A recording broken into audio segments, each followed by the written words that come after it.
Kamusta po kayo? Bago po ang lahat, first things first.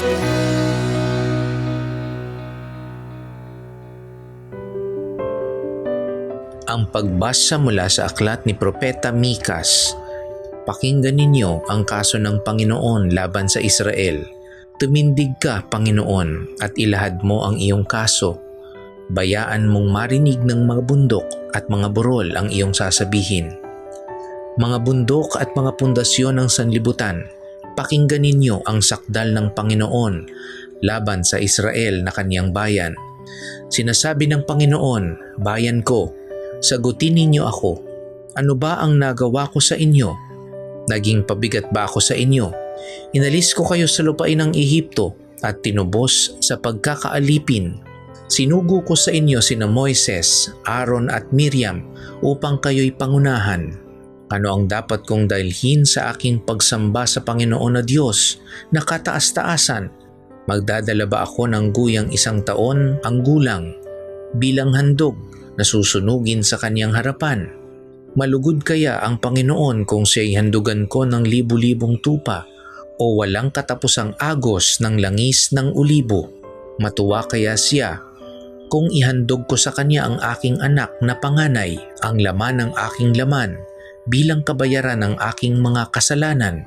Itinuro niya sa iyo o tao kung ano ang mabuti. Ito ang nais ng Panginoon, maging makatarungan ka sa lahat ng bagay. Patuloy mong ibigin ang iyong kapwa at buong pagpapakumbabang sumunod sa iyong Diyos. Ang salita ng Diyos. Salamat sa Diyos. Malikain ng mga propeta. Gumagamit sila ng iba't ibang paghahambing upang ipaabot sa mga tao ang kanilang mensahe. Ngayon po'y ginagamit ni Propeta Mikas ang language of court case. May kaso ang Diyos laban sa kanyang bayang Israel. Nananawagan ang Diyos ng testigo upang pakinggan ang kanyang kaso. Ang mga testigo niya ay ang mga bundok, mga kalangitan at mga burol. Ano ang akusasyon ng Diyos sa kanyang bayan? Hinarap ng Diyos ang mga tao. Ano ba ang kasalanan ko sa inyo? Bakit kayo nagre-rebelde sa akin? At hindi sumunod sa aking kasunduan? Sabihin mo, maging pabigat ba ako sa iyo? Masama ba ang nainalis ko kayo sa Ehipto? Pabigat ba na ibinigay ko sa inyo si Moises, si Aaron at si Miriam na namuno sa inyo? Hindi nakasagot ang Israel. Kinilala nila na sila ay nakasala, na walang dahilan bakit hindi sila naging tapat sa pagtitipan sa Diyos. Nagsisi sila at gusto nilang magbayad puri. Ano mang dapat nilang gawin upang mapawi ang galit ng Diyos? Ang naiisip nilang gawin ay ang mga gawain ng pansamba. Ano bang iaalay ko? Ilang toro ang dapat kong sunugin? Kailan bang ialay ko ang aking panganay na anak bilang kabayaran ng aking kasalanan? Upang makipagbatian uli sa Diyos, ang naiisip ng tao ay mag-alay ng mga haing pansamba. Kung sa ating panahon pa, kailangan bang magpamisa? Anong nobena ang dapat kong gawin?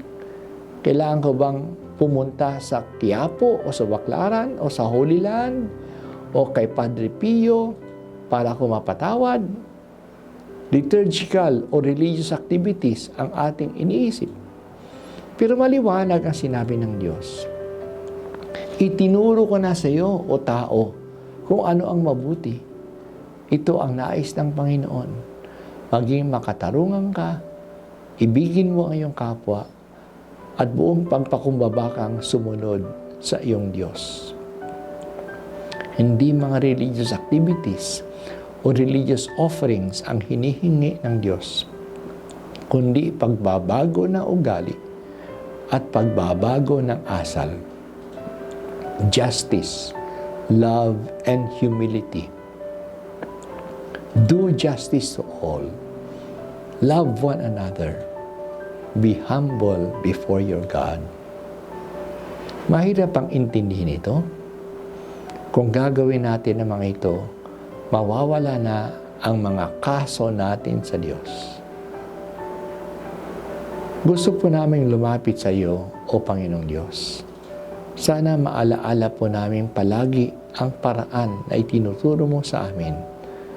Naging makatarungan kami sa aming kapwa, na mahalin namin ang aming kapwa, na manatiling mababa ang aming loob sa pagsunod sa iyo.